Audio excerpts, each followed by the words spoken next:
Al-Fadhil Tuan Haji Ahmad Sulaiman Berseri, tengok malam ni. Berseri nampak.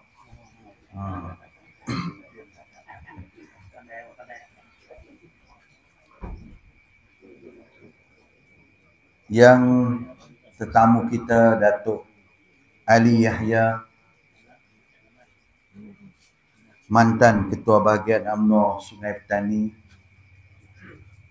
khususnya para pimpinan, Tuan Imam, mana Tuan Imam? Saya ni kenal Tuan Imam ni, rupanya kenal dia bukan dia Tuan Imam, tapi kenal dia DJ. Mula kenal ialah DJ. Saya main makan kenduri. Saya kata, tak pernah jumpa DJ macam ni.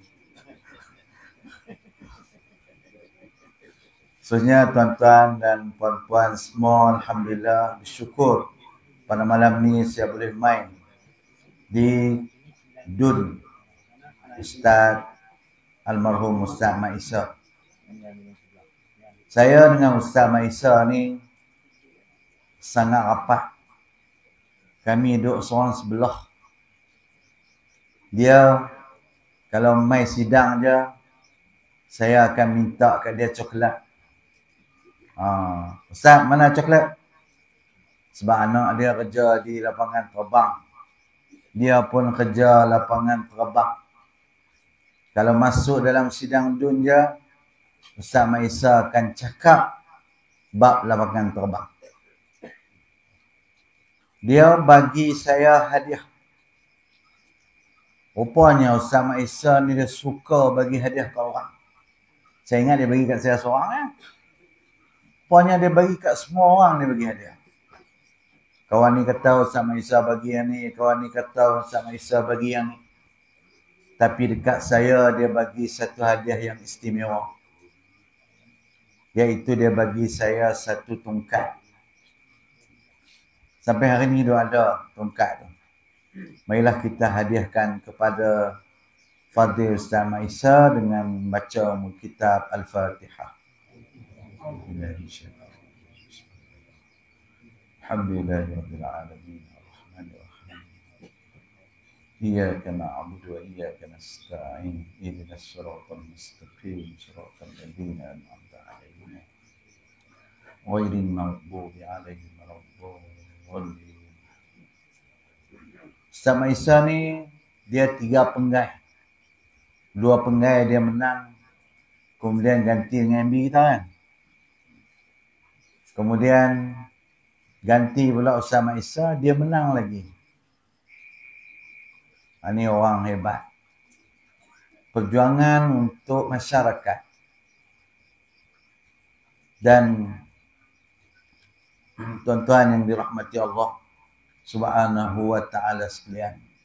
Saya ni ustaz.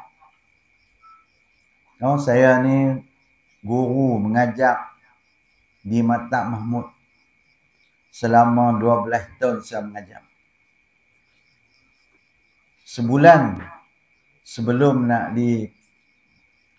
seminggu dekat mereka nak penamaan calon, baru mereka habaq.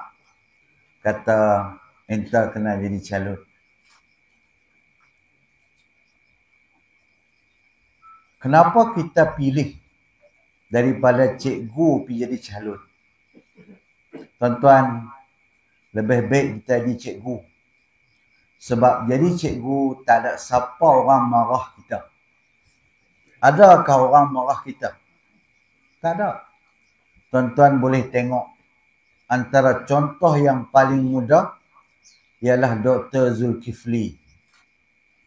Waktu dia jadi mufti, ada siapa marah dia tak? Waktu dia jadi mufti, tak ada siapa marah dia. Tapi selepas dia jadi Menteri Agama, maka pada ketika itu orang benci kepada dia. Jadi nak abang pada tuan-tuan semua, kenapa Dr. Zulkifli pergi ambil resiko untuk orang benci dan orang marah? Tuan-tuan yang dirahmati Allah sekalian, Nabi SAW mengalami dua situasi ini. Di awalnya Nabi sangat dicintai. Waktu Nabi lahir, orang yang paling seronok antara mereka yang seronok ialah Abu Lahab. Abu Lahab lah yang membebaskan Suwaibah Al-Aslami. Bila dengar aja kata Aminah dapat anak, Pak menakan ni Abu Lahab ni seronok, maka dia bebaskan Suwaibah Al-Aslami. Dan dia pun menjadi ibu susu kepada Nabi kita Muhammad sallallahu alaihi wasallam. Waktu itu semua orang suka kepada Nabi sallallahu alaihi wasallam. 40 tahun Nabi disuka dan disayangi sehingga Nabi dipanggil Al-Amin. Tetapi selepas 40 tahun itu Nabi diberikan wahyu. Iqra bismi rabbikal ladzi khalaq. Maka pada ketika itulah mula mereka membenci dan memarahi Nabi SAW. Abu Lahab, apabila Nabi SAW panggil nak bagi tahu tentang Islam, maka dipanggil bertemu di Bukit Safa. Pada ketika itu Nabi pun menyampaikan ucapannya. Maka bangun Abu Lahab. Tabban laka ya Muhammad. Alihadha jama'tana. Dia mencelakakan Nabi SAW dan berkata, alihadha jama'tana. Oh, sebab ni ya kan nak pimpin kami ni. Ini perkataan-perkataan celaka, perkataan-perkataan yang memaki hamun Nabi SAW. Ini kerja mereka. Wa idh yamkuru bika alladhina kafaru liyuthbituka aw yaqtuluka aw yukhrijuka wa yamkuruna wa yamkurullah wallahu khairul makirin. Ini yang mereka sebut. Wa idh yamkuru bika alladhina kafaru. Ketika mana mereka merancang orang-orang kafir liyusbituka, untuk menangkap kamu wahai Muhammad, yaqtuluka, untuk membunuh kamu wahai Muhammad. Mereka nak tangkap, mereka nak bunuh. Yukhrijuka, mereka nak keluarkan Nabi SAW daripada bumi Mekah. Ini kerja musuh-musuh Allah. Ini yang mereka lakukan. Maka Nabi SAW melalui fatrah orang suka dan melalui fatrah orang tidak suka. Maka jadilah ulama yang orang suka dan orang yang tak suka. Kita jangan jadi ulama yang orang suka aja. Pita mana orang suka kita. Pelik. Kalau semua orang suka kita, pelik. Tentu ada benda yang tak kena. Sebab Nabi SAW, walan tarda ankal yahud walan nasara hatta tattabi'a millatahum. Yahudi dan Nasara tidak akan meredai sesiapa yang bawa perjuangan yang dibawa oleh Nabi SAW. Ini adalah lumrah perjuangan. Siapa yang tiba perjuangan, mesti dia tak disukai. Apa yang mereka akan buat? Mereka akan menangkap dia. Kalau mereka tak boleh tangkap, mereka akan bunuh dia. Ataupun mereka akan keluarkan dia daripada kampung halaman. Ini kerja-kerja mereka. Jadi tuan-tuan yang dirahmati Allah Subhanahu wa taala, saya memilih untuk duduk dalam bidang siasah ini ialah kerana kita nak pastikan siasah itu berada di atas landasannya yang betul. Kita tak boleh biar orang yang tak tahu, orang yang nak bawa siasah ini bukan mengikut jalan siratal mustaqim. Kita nak bawa ikut jalan yang dibawa oleh Nabi SAW. Kita nak pandu supaya pentadbiran negara ini mengikut jalan yang diajar oleh Nabi SAW. Nabi SAW kalau tidak tinggal aja di Mekah, tak perlu berpindah ke bumi Madinah. Tetapi kenapa Nabi SAW berpindah ke Madinah? Tidak lain dan tidak bukan kerana siasahlah Nabi berpindah ke Madinah. Kerana nak tadbir negara lah. Kerana nak bawa acuan sibghatullah, acuan Allah Subhanahu wa taala. Bagaimana dipimpin oleh musyrikin Mekah, tidak mengikut kaedah Islam. Wanita tidak ada nilainya. Arak menjadi kebiasaan. Muamalah riba menjadi kebiasaan. Maka Nabi SAW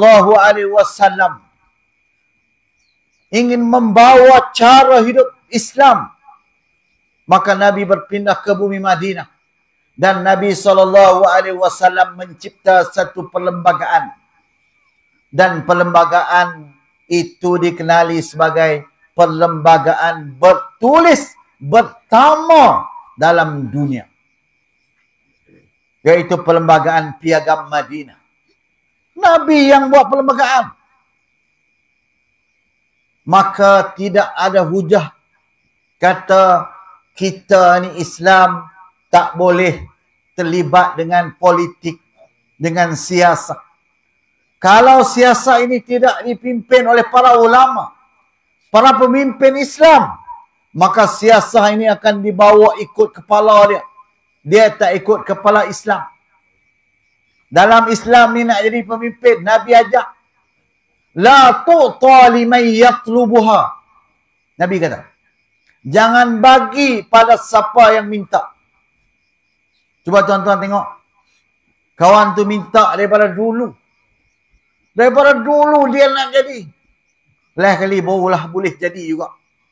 Tapi cuba tuan-tuan tengok, Nabi sebut dah. Nabi bagi tahu kepada Abdurrahman bin Samurah, la tas'alul imarah. Jangan minta pemimpin. Nak pemimpin jangan minta. Tuan-tuan tengok, ada orang ni kalut nak jadi pemimpin, akhirnya dia boleh jadi pemimpin. Cuba bila dia tengok, bila dia tidak ikut cara Islam ajar ini, maka bawakan dia nampak celaru. Bawa celaru. Dia tak ikut Islam. Jadi kita nak bawa cara Islam. Maka Menteri Besar kita, tuan-tuan, Tuan Haji Sanusi ini, bawa satu perubahan. Bila saya duduk, saya boleh tengok. Dan tuan-tuan pun boleh tengok. Kita boleh tengok kehebatan dia mentadbir negeri Kedah ini. Kenapa mereka tak boleh komen Menteri Besar kita? Kerana dia bawa perubahan ini merangkumi rohani dan jasmani negeri. Itu. Dari segi jasmani negerinya, pelaburan yang begitu banyak. Tuan-tuan, 91 bilion daripada 20 hingga 2023 ni, kita jadi kerajaan, Menteri Besar kita bawa pelaburan 91 bilion. Yang Negeri Kedah ini tak pernah ada pun sebelum ni. Pelaburan tak banyak. Tapi Menteri Besar kita bawa satu pelaburan 2021 seperti yang disebutkan oleh Ustaz Tamimi tadi, 68.3 bilion. Kita pun tak pernah dengar ayat-ayat bilion ni. Tapi bila Menteri Besar kita bawa pelaburan ni, bawa orang celek mata. Oi, ingatkah orang PAS ni tak boleh merintah? Ingat orang PAS ni tak reti bawa pelaburan? Dan menyebabkan pelaburan ini boleh menjana belasan ribu pekerjaan yang sedang menunggu kita. Belah-belah ribu kerja. Bila pelaburan ini berjalan di KX, yang berjalan di Kurim High-Tech, kemudian di Kuala Nerang, Kedah Rubber City. Semua pelaburan-pelaburan ni dia ambil masa. Tapi kita akan tunggu beberapa tahun saja lagi, maka peluang pekerjaan ni akan ramai.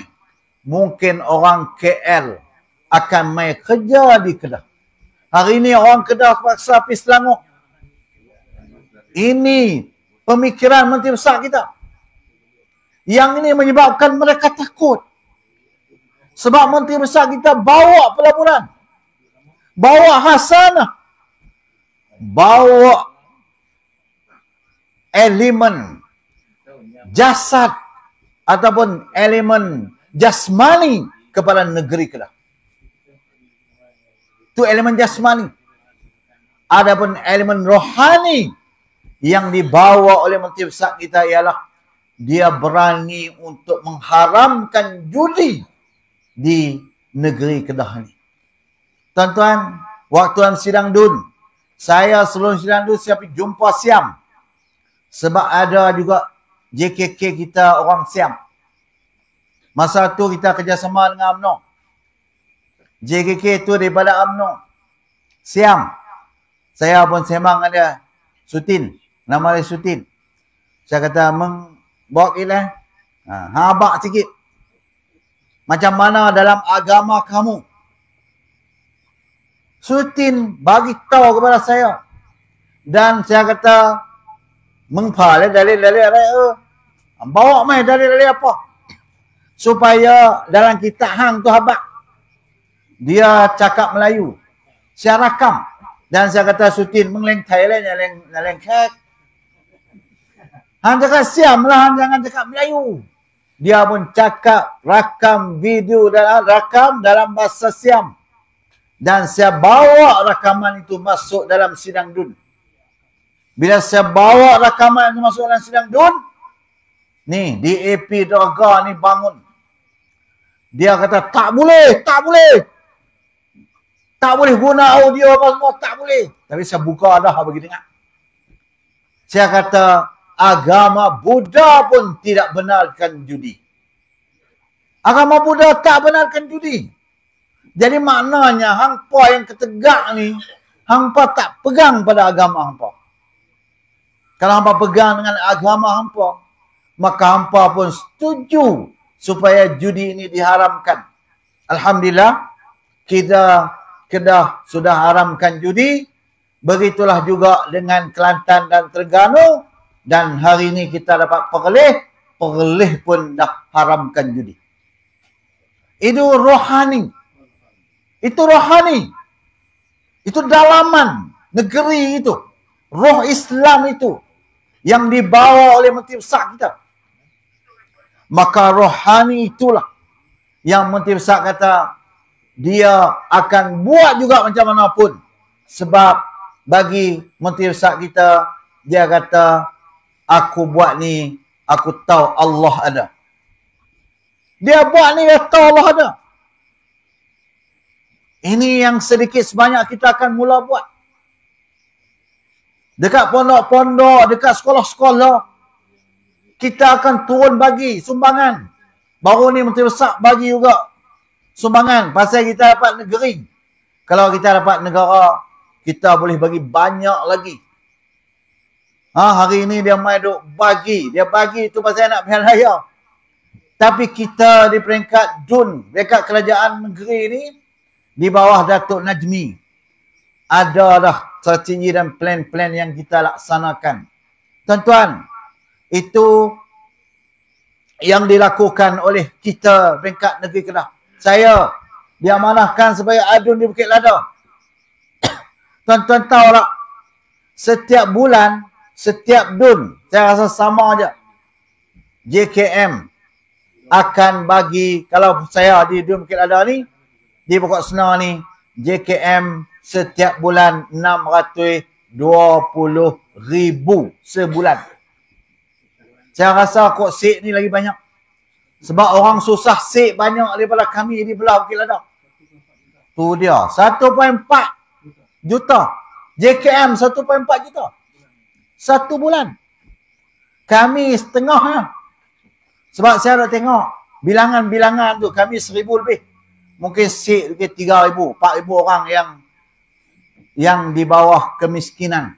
Daftar e-kasih. Saya abang MKK pergi daftar. Orang susah daftar. Hari ni pun saya turun. Saya sedih tuan-tuan. Bila kita turun, kita pergi tengok orang kampung kita. Ya Allah, seorang budak ni, 3 adik-beradik, 3 orang. Mak dia baru meninggal. Ayah dia duduk dalam. Kemudian duduk dengan tok di rumah kedah. Allah. Rumah kedah besar mana? Orang besar ni apa ni? Rumah kedah besar mana? Tok pula duduk dengan anak-anak dia, dengan cucu dia. Tanya tok berapa orang? Tok duduk 11 orang. 11 orang duduk dalam rumah tu.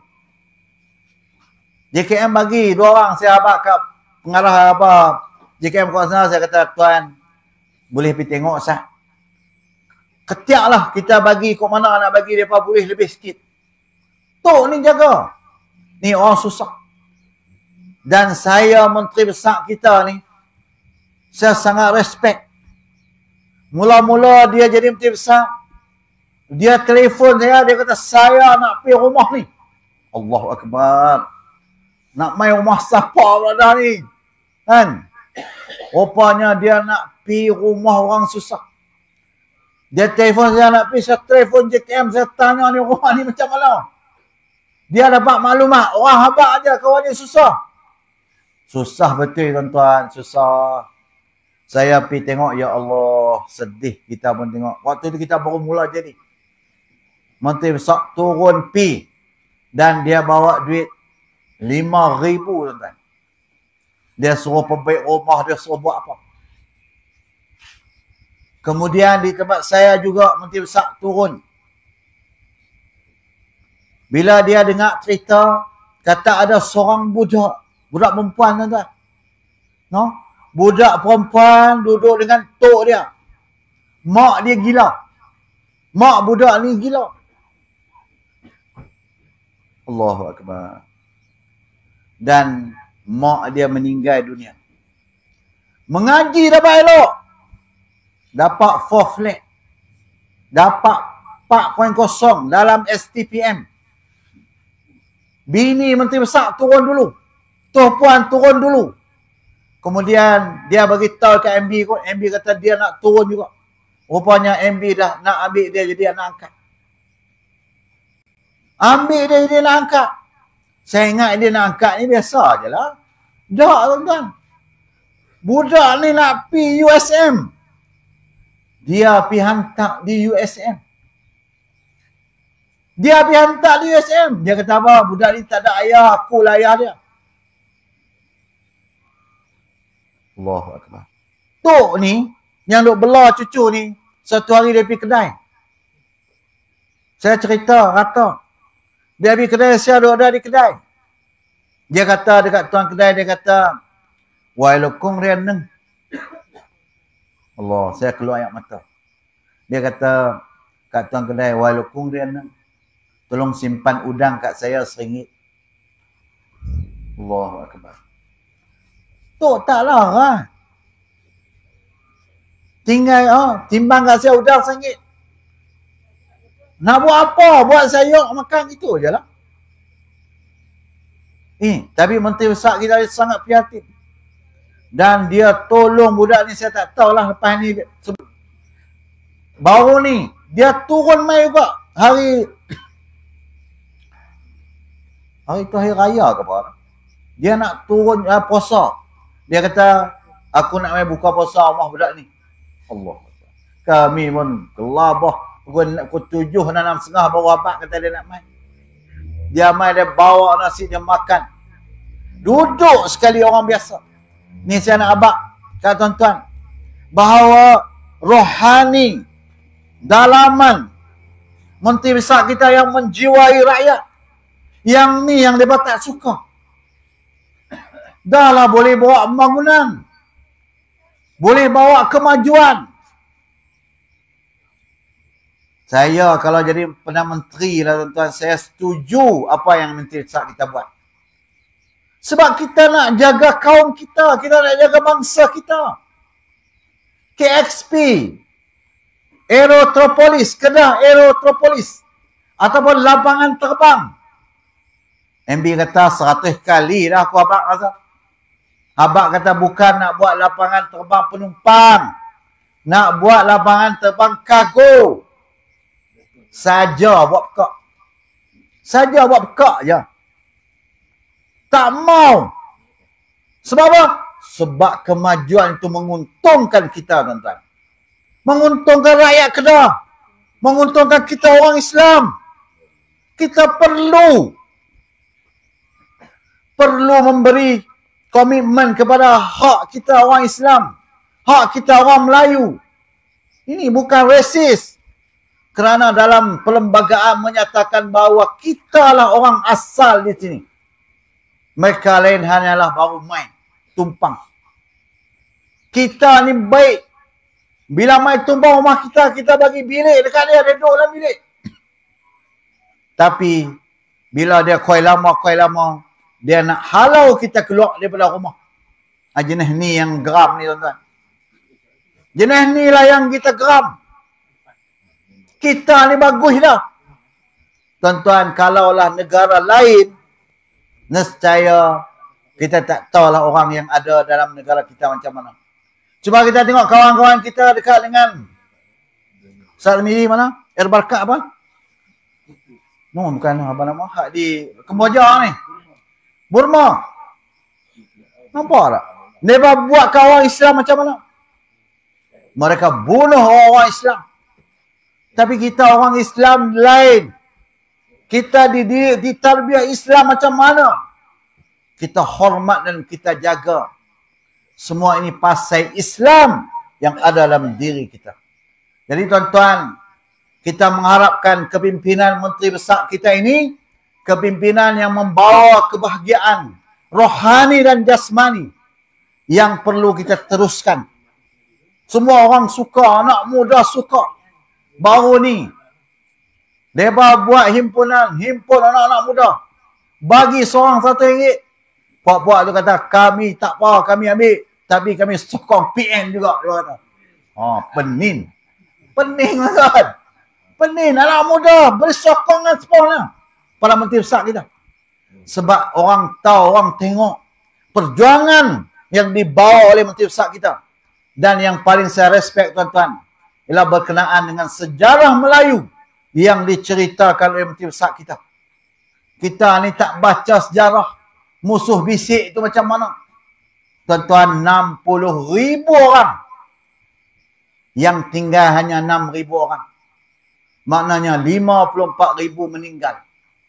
Dan 2,000 ditanam di Masjid Zahir. Ni para perjuang, para syuhada yang mempertahankan negeri kita. Maka semangat roh perjuangan itulah yang dibangunkan oleh Menteri Besar kita. Akhirnya ahli sejarah bangkit. Bila sebab ahli politik bercakap, ahli sejarah bercakap, baru rakyat bercakap, baru tahu asal usul kita.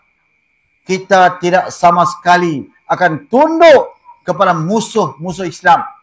Tak akan tunduk kepada mereka yang akan yang akan menguasai selain daripada Islam. Itulah yang dibawa oleh Menteri Besar kita. Yang kita harap tuan-tuan kita semua di SIG ini akan beri kerjasama yang terbaik kepada Perikatan Nasional, akan pangkah Perikatan Nasional untuk memastikan Menteri Besar kita ini akan menjadi Menteri Besar kita lagi, insya-Allah. Terima kasih pada semua, terima kasih pada pimpinan dan terima kasih pada tuan-tuan dan puan-puan. Itulah yang dapat saya sampaikan. Wabillahi taufiq wal hidayah. Wassalamualaikum warahmatullahi wabarakatuh. Takbir! Takbir! Takbir!